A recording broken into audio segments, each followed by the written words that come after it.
लुत्फ़िलाना साहब इस वक्त मेरे साथ मौजूद हैं।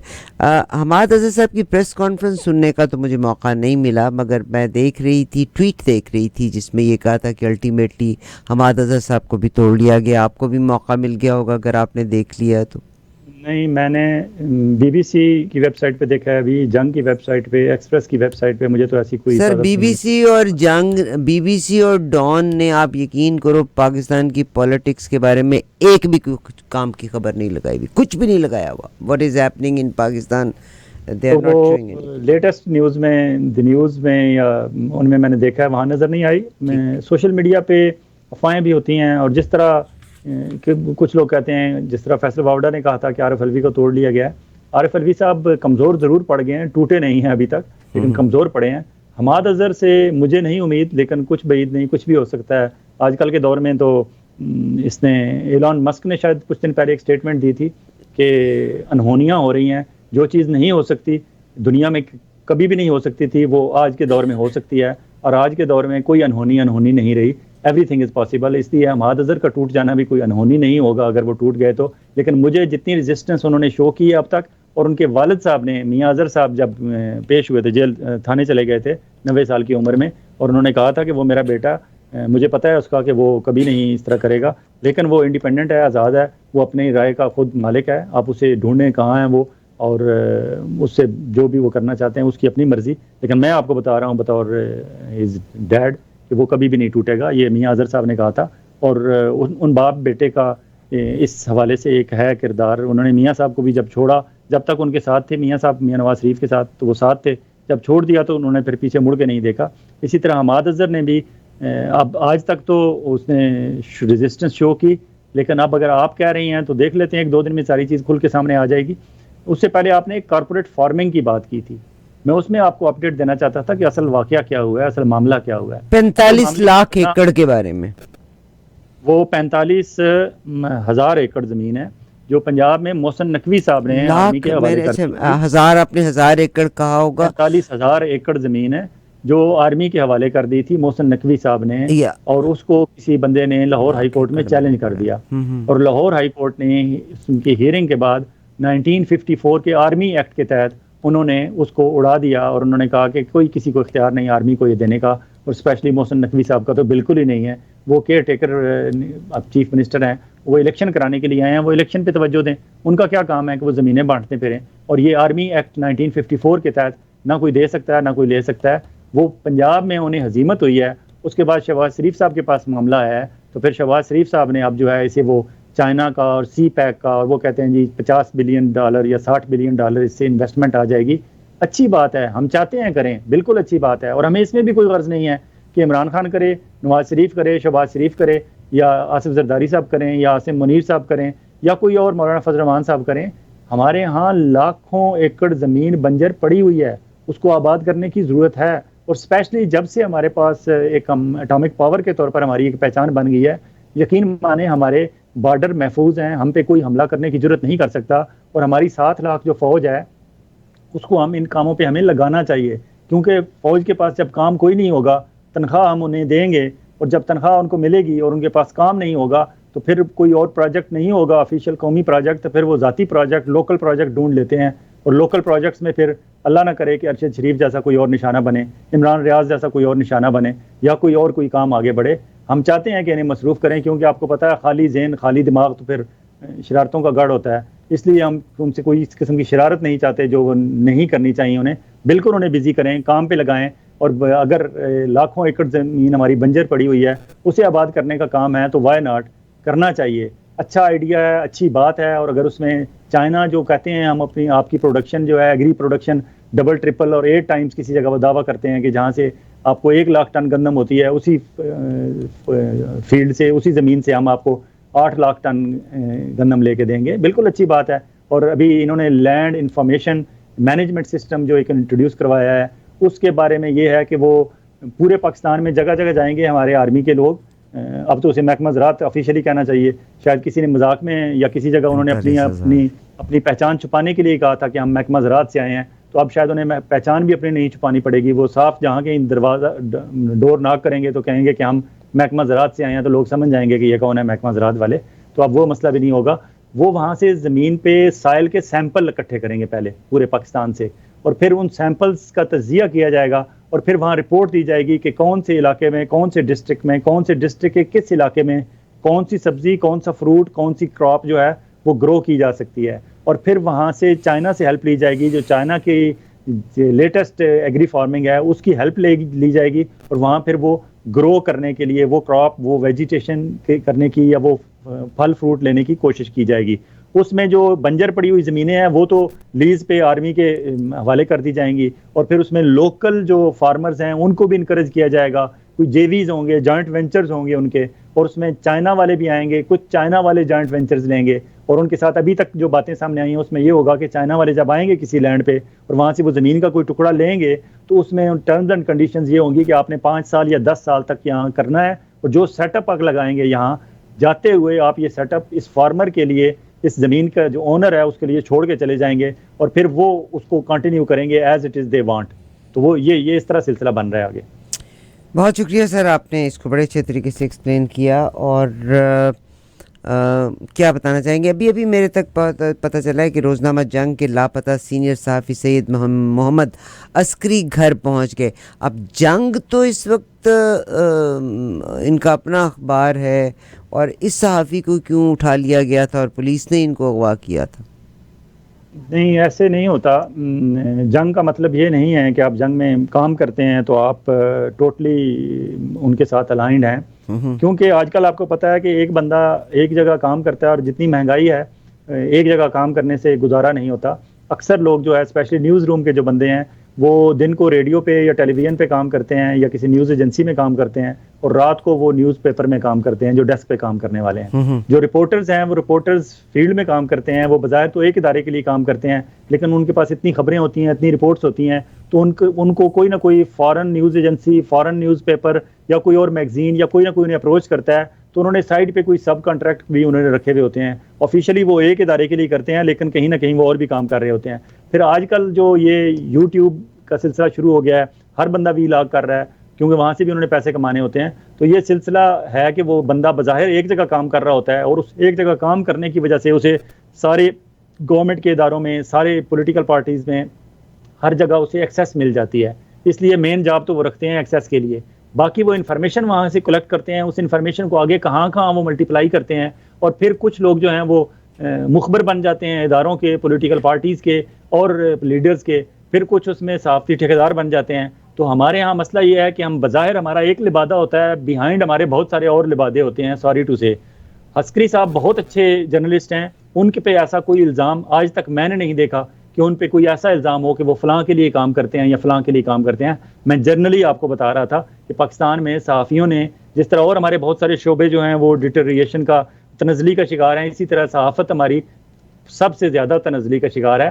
तो अस्करी साहब को अगर कहीं उठाया गया है तो वो मे भी उन्होंने कहीं कोई खबर ऐसी दी होगी, कहीं कोई तबसरा ऐसा किया होगा, या उनके खिलाफ किसी ने ऐसी कंप्लेंट कर दी होगी, या वो किसी ऐसे बंदे से उनका कंटिन्यूस मिलना मिलाना, उठना बैठना, आना जाना शुरू हो गया होगा कि वो जियो फेंसिंग में या उसके किसी रडार में आ गए होंगे और वो उठा लिए गए होंगे, उनसे इब्तदाई तफ्तीश की होगी, क्वेश्चन आंसर किए गए होंगे, और अल्लाह का शुक्र है कि अब उन्हें वापस भेज दिया गया है।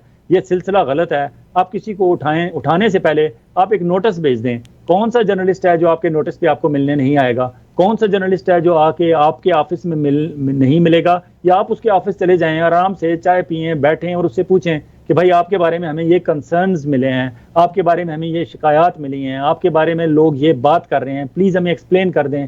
आपका फ़लाँ बंदे से उठना बैठना है, फ़लाँ बंदे से मिलना मिलाना है, फ़लाँ बंदे का आपके घर या आपके ऑफिस में तवातर से आना जाना है, उस सिलसिले में हम कुछ पूछना चाहते हैं, आप पूछ लें। आपको उनकी किसी खबर के बारे में तफ्तीश है, आप उस खबर के बारे में उनसे पूछ लें। आप अगर उससे डायरेक्ट नहीं मिलना चाहते, प्रेस क्लब से रब्ता करें, प्रेस क्लब के लीडरान को कहें कि इस बंदे से प्रेस क्लब में बुला के हमारी मुलाकात करा दें। आप ये जो बंदे को उठा के ले जाते हैं, आप क्या करते हैं? आप यही बात आपने करनी होती है ना, आपने उससे बात पूछना होता है कि आप क्यों कर रहे हो, या फिर उसे आप कहना होता है रुक जाओ, अगर नहीं रुकोगे तो हम ये करेंगे। अगर वहाँ वो रिस्पॉन्ड कर देता है और आपसे अच्छा बच्चा बन के साइन करके किसी एग्रीमेंट पे आ जाता है तो आप उसे छोड़ देते हैं। अगर वो नहीं करता तो आप उसे फिर मारते पीटते हैं। अगर मारने पीटने के बाद भी काबू नहीं आता तो आप फिर उसे गायब कर देते हैं, और फिर गायब से भी बात आगे बढ़ जाती है। कई दफ़ा ये होता है कि आप उसे थोड़ी सी वो करके छोड़ देते हैं, ये देखने के लिए कि ये रिस्पॉन्ड बैक कैसे करता है। अगर वो प्रॉपर रिस्पॉन्ड बैक आपकी मर्जी के मुताबिक नहीं करता तो आप फिर दोबारा बंदे को उठाते हैं। सिलसिला तो यही है ना, आप बंदे को क्यों उठाते हैं? या उससे बात करना चाहते हैं, या उसे एग्री करना चाहते हैं, या उसे रोकना चाहते हैं बोलने से, या उसे अपनी मर्जी का आप बुलवाना चाहते हैं, लिखवाना चाहते हैं। यही काम आप तरीके से कर लें। आप बताएं उसके एडिटर को, आप बताएं प्रेस क्लब के प्रेसिडेंट को कि इस बंदे के बारे में हमें ये शिकायत मिली है, प्लीज़ हमें इससे बात करने दें, और हमारे साथ बैठ के आप आमने सामने बात कर लें। कोई बंदा आपसे झूठ नहीं बोलेगा।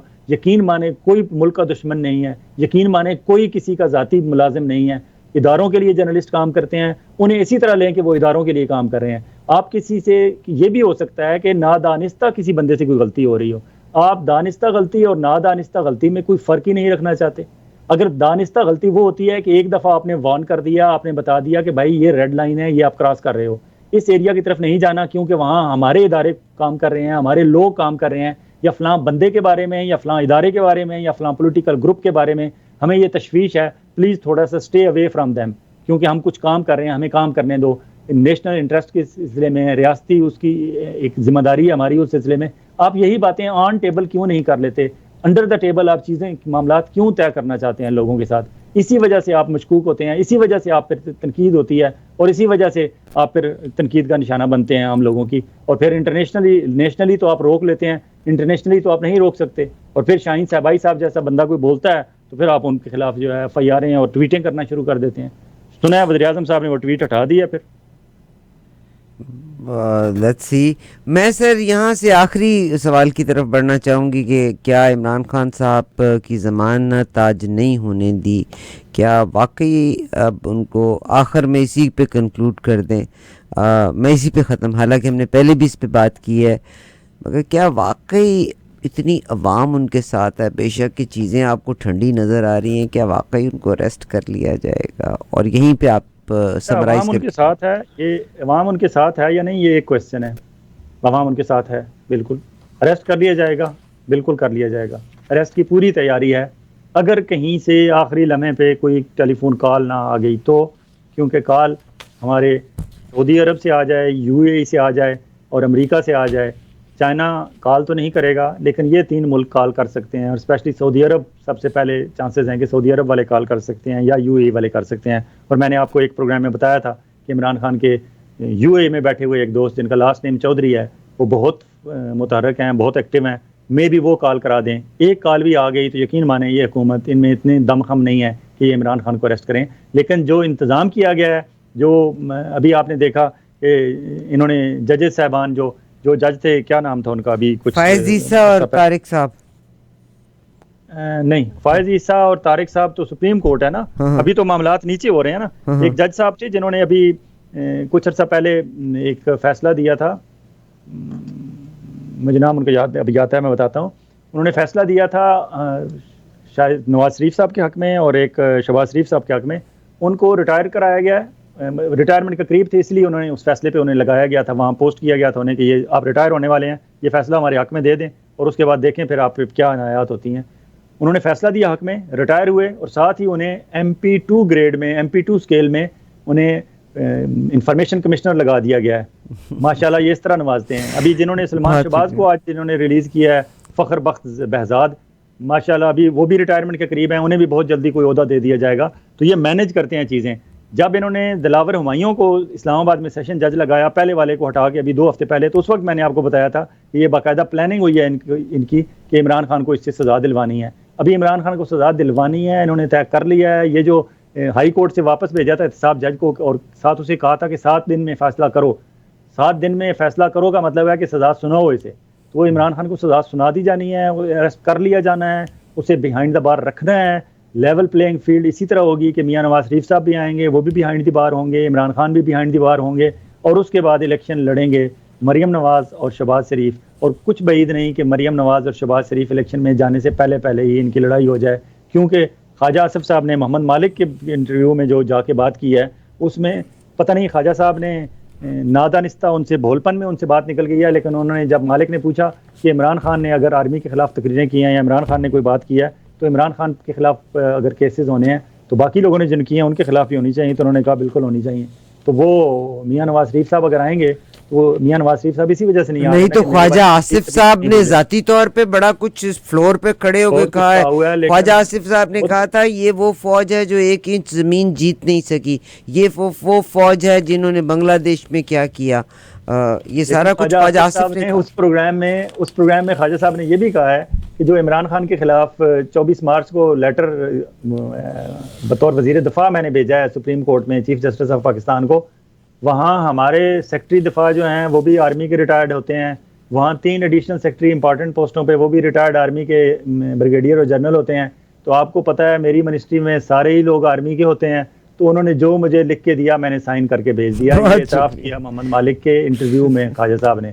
ख्वाजा साहब सिर्फ साइन करते हैं, वहाँ साइन करने के लिए बैठे हुए हैं। और इन दिनों तो ख्वाजा साहब इसलिए भी ज़्यादा चाहक रहे हैं और ज़बरदस्ती आके मुख्तलिफ चैनलों पर इंटरव्यू दे रहे हैं क्योंकि वो समझते हैं कि शहबाज शरीफ को इस वक्त सिर्फ साथ देने वाला मैं हूँ या हम चंद साथी हैं, क्योंकि इसहाक डार साहब की तो हवाइयाँ उड़ी हुई हैं। इसहाक डार और मरियम नवाज तो नवाज शरीफ को चौथी दफ़ा वज़ीर आज़म बनाना चाहते हैं, लेकिन शहबाज शरीफ साहब, ख्वाजा आसिफ साहब और शहबाज शरीफ साहब के बाकी साथी ये चाहते हैं कि आइंदा इलेक्शन के नतीजे में भी शहबाज शरीफ साहब ये आइंदा 5 साल के लिए वज़ीर आज़म बने।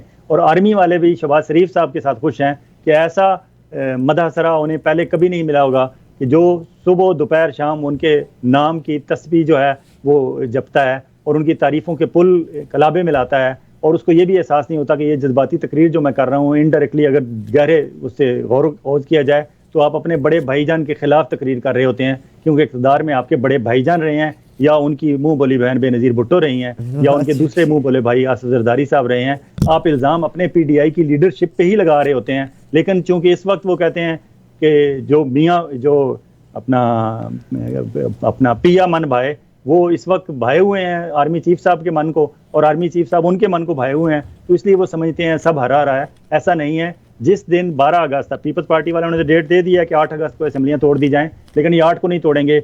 ये इतने हरीस किस्म के लोग हैं, ये 1 मिनट आखिरी दिन और आखिरी मिनट भी ज़ाया नहीं करेंगे। 12 अगस्त को अगर असेंबली ने अपना टाइम पूरा करना है तो इन्होंने 11 को तोड़नी है। इन्होंने उससे पहले 1 दिन नहीं तोड़नी, क्योंकि जाते जाते भी इन्होंने बहुत सारे नोटिफिकेशन करने हैं, जाते जाते भी इन्होंने बहुत सारे ब्यूरोक्रेट इधर से उधर करने हैं, जाते जाते भी इन्होंने बहुत सारे कॉन्ट्रैक्ट साइन करने हैं, और जाते जाते भी इन्होंने मोहसिन नकवी की तरह बहुत सारी एलोकेशंस करनी है जो बाद में खुल के सामने आएंगी कि जाते जाते ये क्या काम कर गए हैं। क्योंकि वो आपको पता है ना कि भागते चोर जो हैं लंगोटी भी लेके चले जाते हैं। बहुत शुक्रिया, जाते जाते हमारी लंगोटी भी ले जाएंगे। 9042600 थैंक यू वेरी मच। आपने कहा इट्स अ फेक न्यूज़, यानी इमरान खान का बड़ा झटका। तहरीक इंसाफ के रहनुमा हमाद अजहर पीपल्स पार्टी में शामिल, उन्होंने कहा कि ये एब्सोल्युटली फेक न्यूज़ है। ट्विटर के ऊपर ये आई थी, मगर आज के ज़माने में तो सच और झूठ का भी नहीं मुझे पता चल रहा। फैज़ विलाना साहब आपका बहुत शुक्रिया। देर आर 3 चीज़ें, आज मेरा एक इंटरव्यू बहुत इम्पॉर्टेंट है, आई विश कि आप लोग ज़रूर सुनिएगा। और ये सेनेटर मुश्ताक अहमद ख़ान साहब से मैं 3 महीने से कोशिश कर रही थी, फिर उसके बाद वो अमेरिका चले जाते हैं, अमेरिका जाते हैं तो आफिया सिद्दीकी साहब से मुलाकात होती है। And this is a man जिसने हर प्लेटफॉर्म के ऊपर, बल्कि इनको हटाने कहा भी जा रहा था कि आप पीछे हट जाएँ, क्योंकि ये कहते थे कि ये जितने ब्यूरोक्रेट्स हैं और जो आप एक्सटेंशंस दे रहे हैं ये नहीं होनी चाहिए, और जो तनख्वाहों के पैकेज आप इतने बड़े बड़े और मराहत और सब्सिडीज़ देते हैं नहीं होनी चाहिए। तो बहरहाल ये इंटरव्यू सुनने वाला होगा। फयाज भाई आपका बहुत शुक्रिया फॉर बीइंग विद अस। इंशाल्लाह पार्लिमानी अपोजिशन का किरदार सिर्फ 2 बंदे कर रहे हैं। सेनेट में मुश्ताक साहब कर रहे हैं, ये जमात इस्लामी के जो सेनेटर हैं, अकेले सेनेटर हैं जमात इस्लामी के मुश्ताक साहब, और कौमी असेंबली में सायरा बानो जो GDA की मेंबर कौमी असेंबली हैं वो कर रही हैं। इन 2 बंदों ये मुर्गियों की क्या कहानी है? ये मुर्गियों की कहानी जी, मुर्गियों की कहानी तो इमरान खान से शुरू हुई थी, ये मुर्गियों की क्या कहानी आ गई है? आपने वो तस्वीर नहीं देखी मुर्गियों की? अगर मैं तो चाह रही हूँ दिखाएं ये कुकड़ियाँ। ये इनको इन लोगों को मैं शर्म का लफ्ज़ फिर नहीं इस्तेमाल करूंगा, एहसास का इस्तेमाल करूंगा, क्योंकि मेरी अपनी कोई अखलाकियात हैं। इन लोगों को एहसास तक नहीं होता कि कल तक हम ये मुर्गियों की जो इमरान खान ने जब स्कीम लॉन्च की थी तो उस वक्त आप सब लोगों ने उसका मजाक उड़ाया था। अब जो है शहबाज शरीफ साहब अपनी तस्वीरों के साथ लोगों को 4 मुर्गी और 1 मुर्गा लोगों को दे रहे हैं, तस्वीरें बना रहे हैं, क्योंकि अगले इलेक्शन में जाना है। आपको पता है कि कल तक काम ऐसे हैं जो गरीबों को ऊपर उठाने वाले काम है, ये सारे काम नकल कर रहे हैं। और सारे काम Exactly. ये पब्लिक कल तक जब इमरान खान ने ये किया था तो इनको बड़ा मजाक उड़ाया गया था, ये वाला और गधों के बारे में, दो चीज़ों का मजाक उड़ाया गया था। और मैं अगले प्रोग्राम में आपको बता देना चाहती हूँ मैं क्या बात करना चाहती हूँ कि अगर इंसान के अपने कॉल और फेल में तजाद है, वहाद जमात इन पाकिस्तान, मेरा आज तक कभी माइंड ओपन नहीं हुआ था जमात इस्लामी के लिए, वहाद जमात इन पाकिस्तान जिसमें बाकायदा इलेक्शन होने के बाद अगला अमीर जमात को किया जाता है। मेरी जितने लोगों से अब तक बात हुई है, जब वो स्क्रीन के भी आए, उनमें से कोई वडेरा अमीर नहीं, दे आर ऑल मीडियोकर्स। और जनाब मुश्ताक अहमद खान तो बड़े लाउडली बातचीत कर रहे हैं, मगर लोगों की ज़्यादती है कि लोग वोट देते हैं उन पॉलिटिशियंस को जो वडेरे हैं, जागीरदार हैं और उन्होंने ख़ानदानी सियासत के ऊपर यकीन रखते हैं। मैंने एक आपके मेंबर पार्लियामेंट हैं चौधरी जाफ़र साहब, उनसे सवाल पूछा कि आपको दुख नहीं होता कि पाकिस्तान की तकदीर का फैसला या इंग्लैंड में होता है या दुबई में आता है? ही जस्टिफाइड इट। मैंने कहा आपको अफसोस नहीं होता जो आपका प्राइम मिनिस्टर है उसने $50 का स्टाम्प दिया था? वो कहता जी बेल, उन्होंने इनकार तो नहीं किया कि मैंने बेल दी। ठीक है, बेल दी हुई है उन्होंने, आ जाएंगे नवाज शरीफ साहब। यानी हमारी थॉट्स ही चेंज हो गई हैं। तो ये कि एक पार्टी है पाकिस्तान की जिसमें इंटरनल इलेक्शंस होता है और अमीर जमात, यानी उसमें कोई ख़ानदानी पॉलिटिक्स नहीं। क्या वजह है कि वो पार्टी अदर देन सिंध या कराची इतनी अक्सरियत हासिल नहीं कर सकी? इसको हम अगले प्रोग्राम में डिस्कस करेंगे और मेरी रिक्वेस्ट है कि प्लीज़ इसको ज़रा हाईलाइट ज़रूर कीजिएगा। मैं अभी भी हाईलाइट कर सकता हूँ, लेकिन मगर टाइम से हम ऊपर चले गए, प्रोग्राम में करेंगे। अगले हम टाइम से ऊपर चले गए। इसको ज़रूर सुनिएगा। और वोटर्स पे, अगर पॉलिटिशियन आपका करप्ट है या अगर आपका पॉलिटिशियन जैसा भी है, सारी की सारी रिस्पॉन्सिबिलिटी वोटर्स के ऊपर आती है। अभी दीजिए इजाज़त। फयाज़ विलाना साहब, सर आपका बहुत शुक्रिया। इंशाल्लाह अगले प्रोग्राम में मुलाकात होगी, तब तक अल्लाह हाफ़िज़।